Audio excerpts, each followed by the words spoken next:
How's it going? Welcome back to another video. Today we are talking about these V-mount batteries and why they're absolutely clutch for any solo filmmaker. Okay, so first up we have to talk about the size. They do come in different capacities, which obviously affects the depth of these units. This is the Nano 1, the smallest one that they do, which is a 14.8 volt 50 watt hour battery. And I mean, it's tiny. It's just absolutely tiny. Look at that. Now, the main purpose of these batteries is to work off of the V-mount standard, which you can obviously see on the back.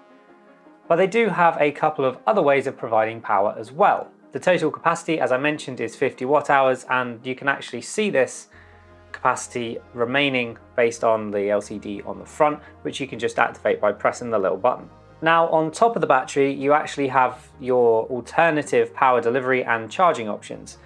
So this actually comes with a USB-A, a micro B, and a USB-C port in the top. Obviously, you've got the V-mount standard as well. Now, you can actually charge this device over micro B, USB-C, and V-mount, but you can discharge to something else through the USB-C, the Type A, and the V-mount batteries. The USB-A output can do up to 12 volts, 1.5 amps, and the USB Type-C can do up to 20 volts, 2.2 amps, which is actually pretty impressive for such a small battery. Like I said, that USB Type-B, micro B on the top can actually be used to charge this on the go, which is great news if you only wanted to take these and you didn't want to have to take like a bulky dual charger or quad charger with you if you were short on space. Also, I forgot to mention there's actually a Dtap output on the side there, which will give you your 14.8 volt out that you're used to with the Dtap, if you've used it before. If you haven't, then that's what it does. Okay, so why is this battery great for solo filmmakers and lightweight filmmaking?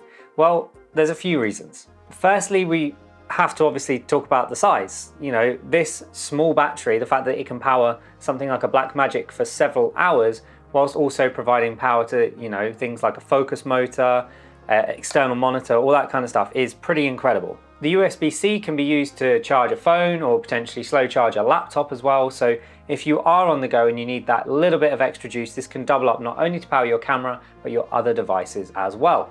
The charging via the top ports rather than just the V-mount actually allows you to charge on the go in a smaller setup. So if you were just taking these in a backpack and you already had like a USB-A charging hub with you or USB-C charging hub with you that you were going to a hotel and staying in, you can just plug these things into that and they will charge overnight. Granted, they won't charge as quick as a dedicated V-mount charger would charge these batteries, but it means that you don't have to also fit that in your carry bag.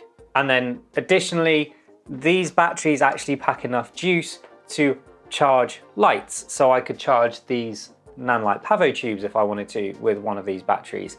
Or I could attach this to a V-mount plate on the side of something like an aperture light and power one of those with batteries just this small. So batteries like this and the slightly bigger one, in my opinion, are absolutely incredible. You know, you haven't got the typical large chunky V-mount size. You do obviously pay a little bit more to get the smaller form factor, but I think based on all of these features, especially for me, it's all around like that portability and ease of use side of things, reducing stopping blocks, creative friction, taking too much gear.